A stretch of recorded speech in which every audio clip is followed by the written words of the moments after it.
Get over here! It was nice of you to hire me as a royal knight, but hiring my sponge-brained, spine-deprived brother might qualify you for sainthood. Bring back the counter! Bring back the counter! Bring back the counter!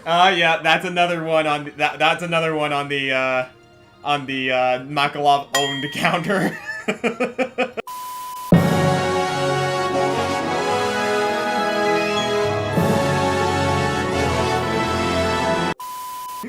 Although, how many times was it last time? 3? I'm gonna have to check. We're gonna have to check, but, well, by this point you'll have already seen it. Yeah.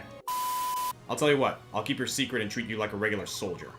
That means I'm not going to be watching your back, though, so you're going to have to take care of yourself. I understand. Thank you. Quite frankly, that's reasonable. Yeah. Like, that's actually a very reasonable demand. And I don't think Elincia is having an issue with that! And Horace like, whoa, okay. Jesus Christ! Been practicing. No fooling! Yeah, so this is just like a very big, like, kind of dogpile mission. You only got these 2 guys. They can handle Kinda themselves, defend though. yourself. Yeah, it's having an unpopular opinion on Twitter. Everybody just jumps on you.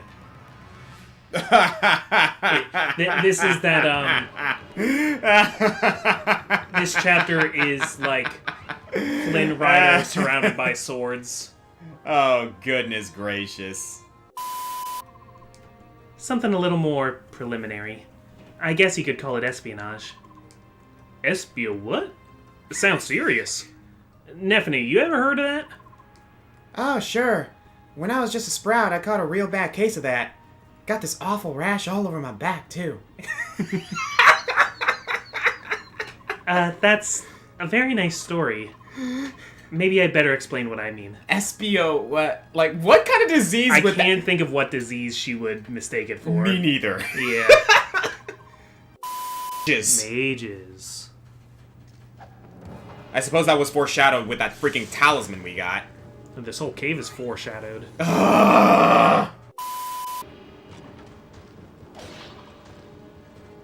It did no damage, but now he's poisoned. Oh! Nice. Alright, Mordecai. Make us proud. Brom's got a bad case of espionage now. God damn it. Okay, I'll give you that one. That was good. Do you have no pride, girl? What the man needs is someone to slap some sense into him. Perhaps I should. I've chosen to look after Sir Makalov. Nobody forced me to do it. And it's really none of your business. Whoa. You know, I'm really starting to wonder about your good upbringing.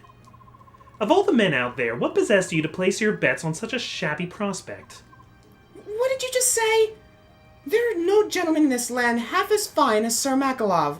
Astrid, look, I'm not one to question the choices of who wants to be with whom or anything like that, but I'm sorry, this is one instance where I actually kind of agree with Khalil. Makalov and Astrid have kind of a cute support conversation you can get in Path of Radiance that, like... It does give context to this. It gives some context, but yeah, seeing it Yeah, like this, I'm sorry, just like, Astrid, what's going on? This is one instance where I'm actually kind of in agreement with Khalil, and I have a bad taste in my mouth for saying that. In that case, let Danved join you. Danved is not citizen of Crimea. Danved will fight like 10 men. Or Devden, sorry. No, you were saying it right. You were saying what he was saying. Devden, when did you get here? Actually, General, this, Oh. This is not Devden. This is a friend of mine, Danved. What? Yes, it's true. People often make that mistake. But Danved is definitely not Devden. Uh-huh. You look exactly like him. I'm sorry, Astrid fans. Astrid really gets shot down in Radiant Dawn. Unfortunately. She doesn't have very good availability. Her stats aren't good. There's not much to her character.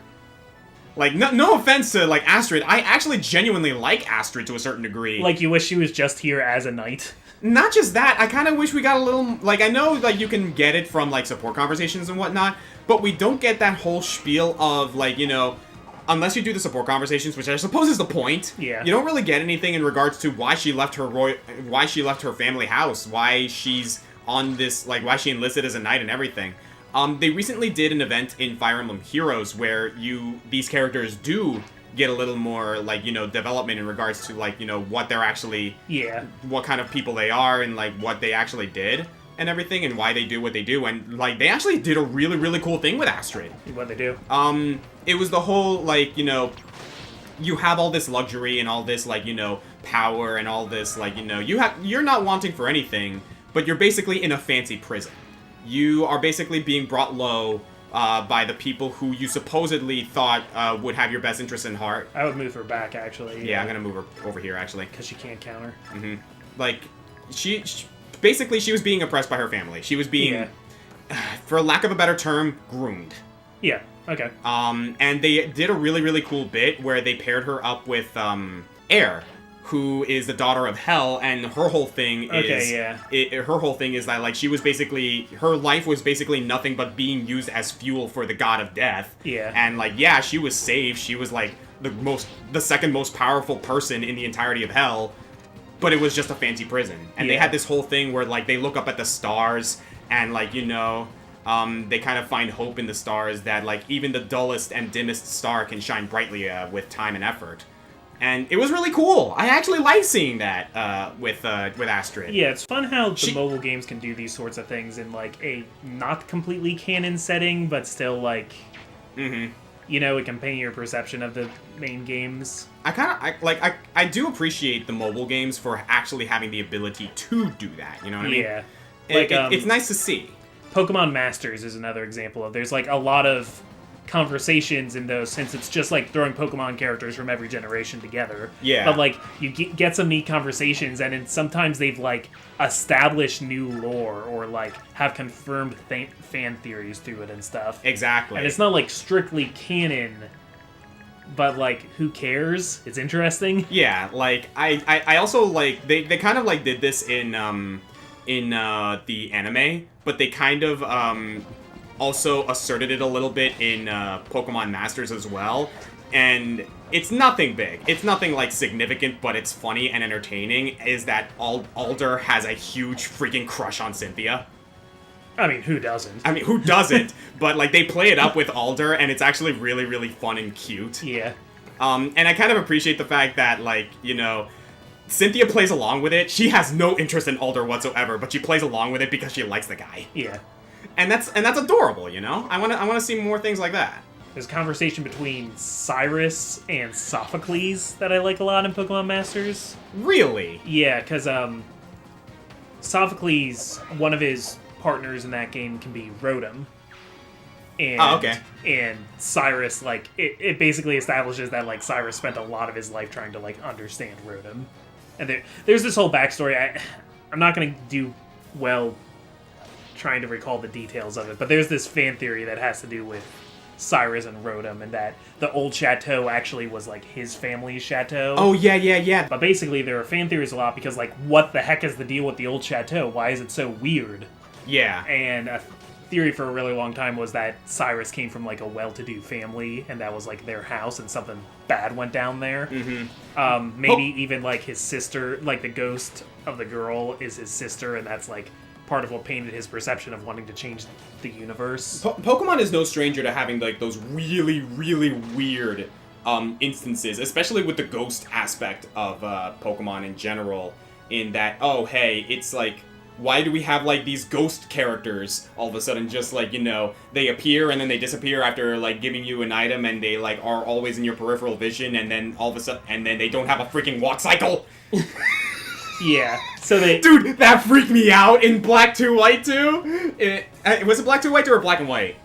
I can remember one in X and Y very vividly. Or was it X and Y? Yeah. Yeah, it was X the and 3D Y. one where it's like, just when you go into like, the tower, or into that one building, you enter, and then all of a sudden this like, Hex Maniac just, like... She comes out of the elevator behind you and just kind of slides around you. And she has no walk cycle, and it's like, Yeah. what the frick? Yeah. It's so creepy. Because I think... And, like, everyone is like, what the fuck was that? I think the old chateau was the first time they did, like, the human ghost thing, and now it's become a tradition.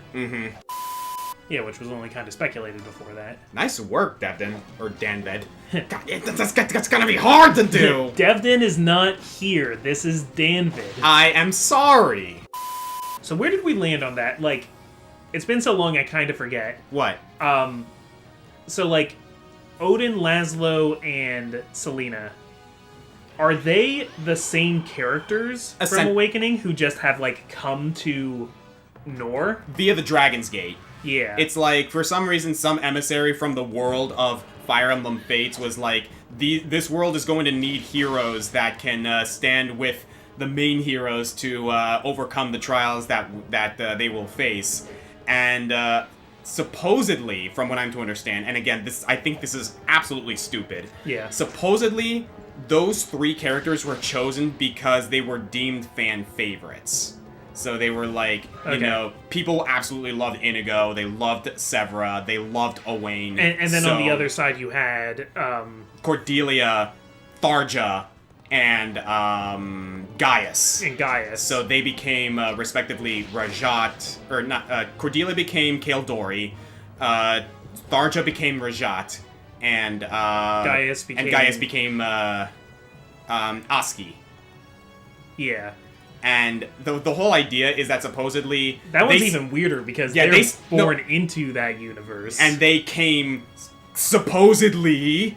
I keep saying supposedly to Fates, and it's or to Awakening, and it's dumb. Like, it's just really dumb. I'm sorry. But that's just me, like, waxing my usual spiel on just how dumb a lot of the story decisions... To me, that just doesn't really add anything. It really doesn't. It's just, like, kind of pandering to the audience. And, like, why does it have to be a separate universe? If you wanted to do that, just have it be, like, different continents. Honestly, like, I'm surprised that, like, they didn't go in that direction, because it's, like, you would think... Because you would think it would be in the same universe or something, but like these wars are going on in different countries. That's not unheard of, you know. So it's like, why make it this way? I mean, I guess with how many Fire Emblem games there are, like having a world with all of these different wars and all of these different, like, it would be a little weird. But then I'm like, well, then have them happen throughout different time periods. Like, it is established that, like, you know, the Radiant Hero of Legend, Ike, and the Great Hero King, Marth, happened in ancient times, if like, Awakening is to be believed. Yeah. So it's like, you know, just have it happen in ancient times. We're having, like, different time periods here. Yeah, I was pretty excited when it was implied that, like, all of them existed on the same planet. And then when it started becoming like, oh, they're all, like, alternate universes from each other, that's where I kind of...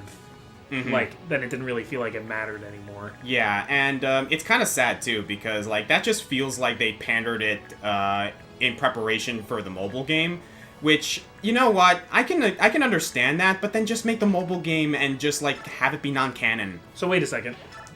Then... Oh yeah, that's fine for Fire Emblem Heroes. That's fine. Exactly. Fire Emblem Heroes needs an excuse plot. I'm okay with excuse plots. Exactly. It's just Fire Emblem... Fates and Fire Emblem Awakening are not excuse plots. Those plots are important to the game they're in. Exactly.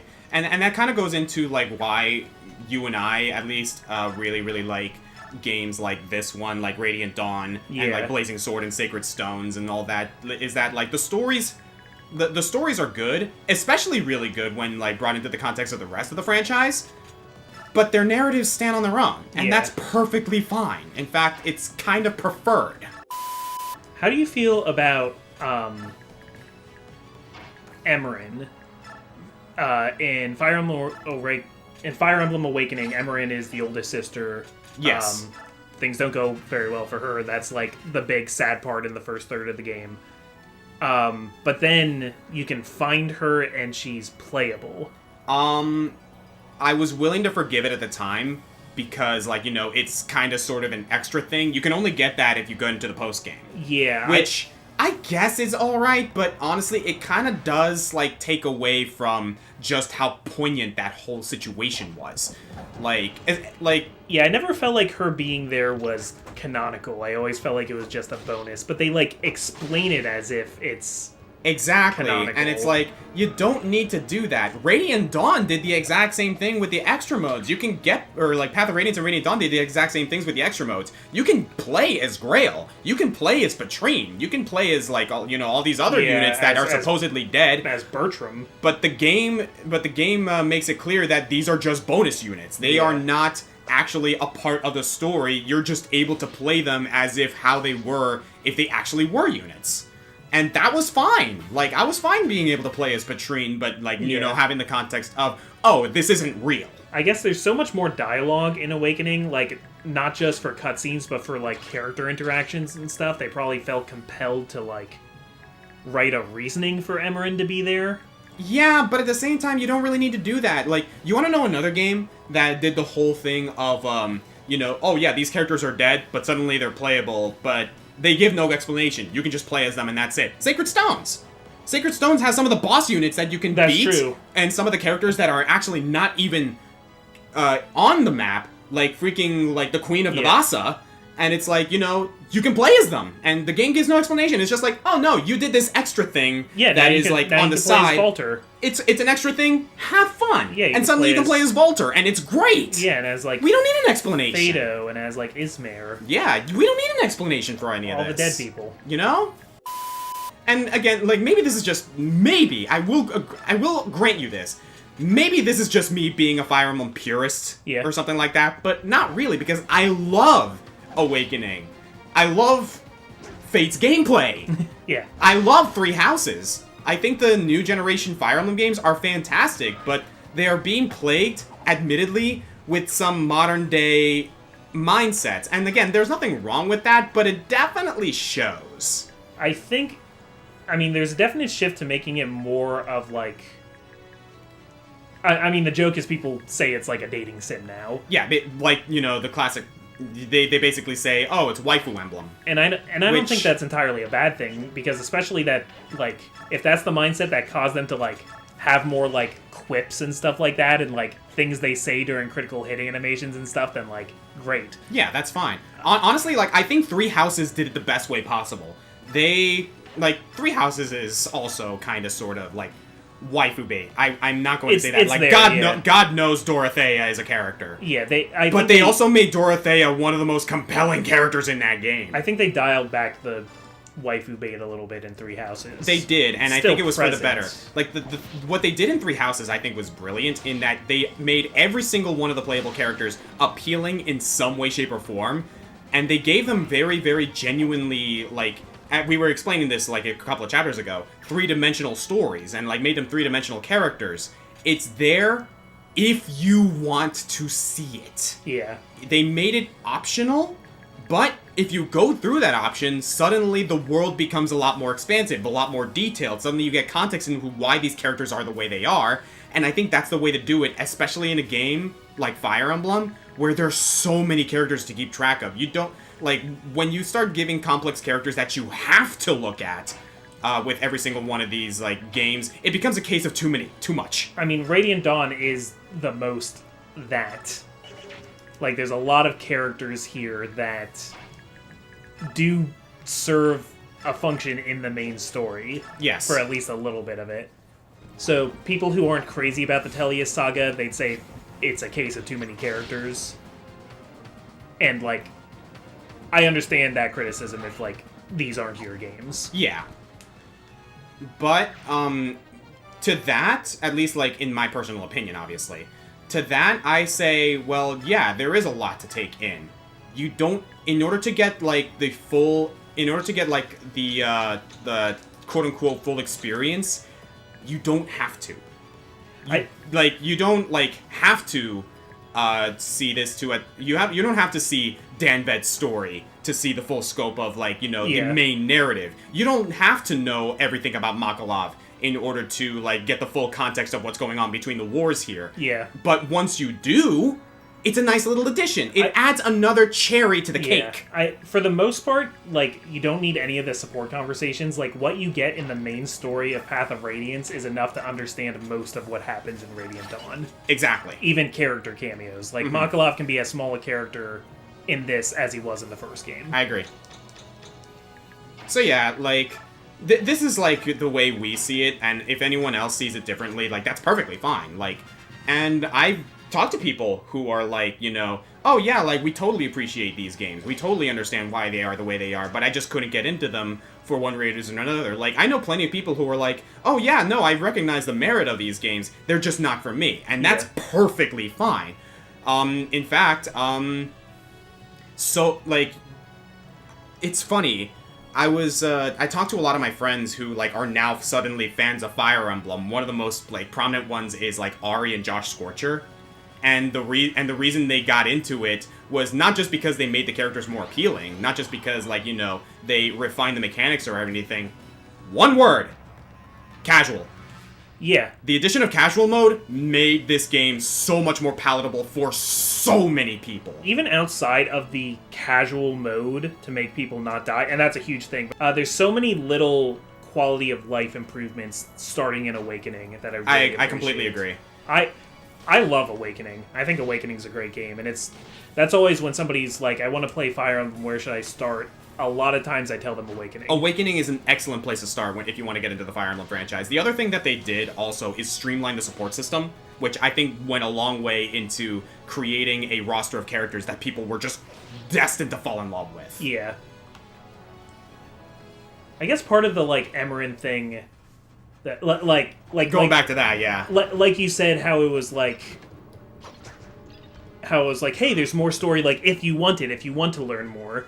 Yeah. I guess like things like Emerin and Yenfei and Walhart and Gangrel and what's her name, Aversa. Aversa, yeah. Aversa. Here's the thing. Certain characters I'm actually okay with. Like, I can understand Aversa staying alive, actually. To a certain extent. That's the one out of those 5 that makes the most sense to me. In my opinion, yes, because it's like, oh no, I actually stayed alive, and, you know, I served Gangrel for one reason or another.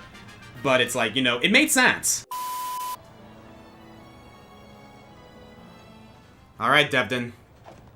Danved. Ah!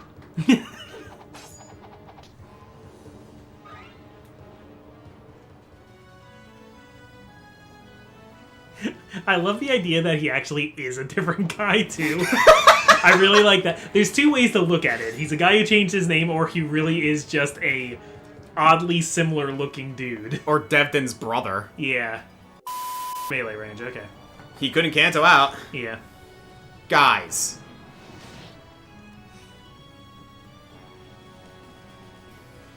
Guys. What does it take for you to kill a freaking mage? I'm starting to understand how Makalov got into the Royal Knights.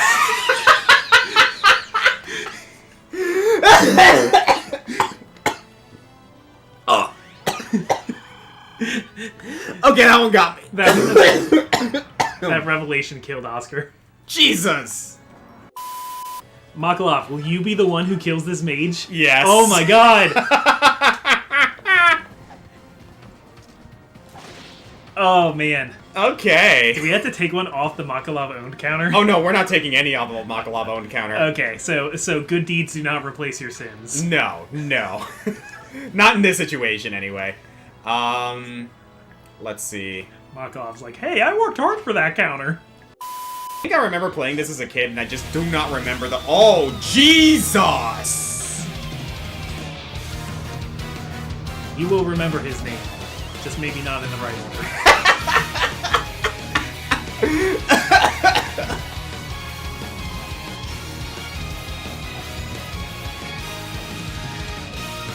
Yo, keep it up! He's doing work! Yeah, he's giving Nephenee a run for her money. Bring me in, coach.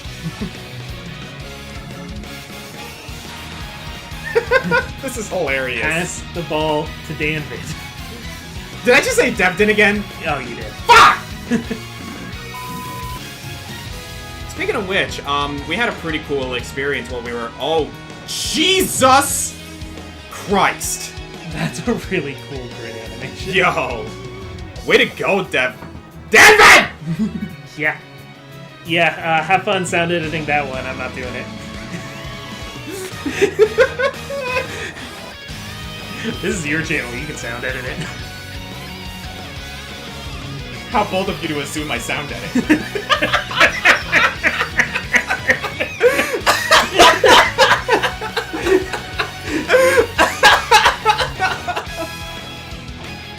Oh jeez. I want to assure all of you that here on the Green Scorpion 64 YouTube channel, we have the highest of quality control.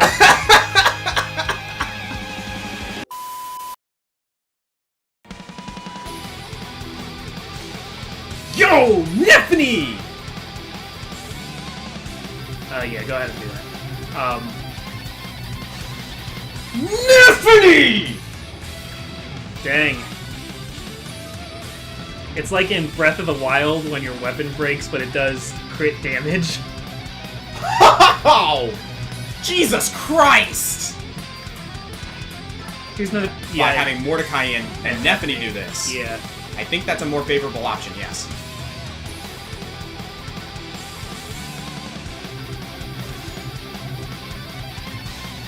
Oh my lord. Also, that could happen. Oh my lord. Nephenee is going absolutely ballistic right now. What was in that bonus experience we fed her? Jeez. Them yellow-bellied rebels are trying to take over my country, and I'm not gonna let that happen. The armor. Like, not all armor Oh. has armored pants. Oh yeah, like, Nephenee's doesn't. like, if we're probably talking full plate here. Yeah. Full plate must not be... Whoa. Yeah, I think we're gonna just stop talking about this and talk about the fact that Nephenee is kicking ass this chapter.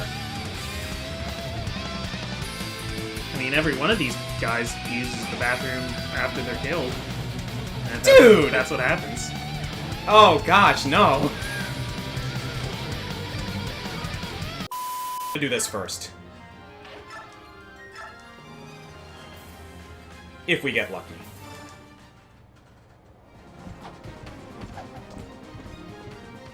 Oh my Okay. god! Astrid! Good job, Astrid.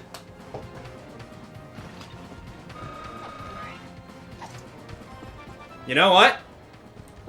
When we need you, you come in clutch. Yeah. Good work, Astrid. Astrid, I've needed exactly one thing from you this entire playthrough, and that was it. Alright. Prepare to retire to the barracks for the rest of this playthrough. Oh my lord. But you can do so satisfied in your work. Oh man, can Elincia do it? She can. Oh shoot. He has Vantage, but he still can't get a kill. Dude, Elincia is about to prove just why she is the Queen of Crimea. Let's freaking go. Queen Elincia. Ludwig. Looking quite gallant, aren't we? I thought you would surely be fleeing by now. Or pleading for your life. I must commend you on your unexpected bravery. I am the ruler of Crimea. I will not abandon that role. Oh, I see. Self-sacrifice, is it? How very honorable of you. By the way, your majesty, Lady Lucia is often in your company. Wherever could she have gone to? Where is she? Tell me she's safe. Tell me! Now! Oh my, you look pale. You two grew up like sisters. You must be worried then. Yet another facet of your weakness. Dude, you're screwed. Ludwig, you didn't see the stat board. Vantage didn't proc. Didn't even get a chance to swing. Screw you, Ludwig. Yo! Elincia! That's a good level up for her, too. That's... This early in the game, it's hard to come by that much experience for her. That's a good level up, too. Yeah. Dude, look at her stats, though.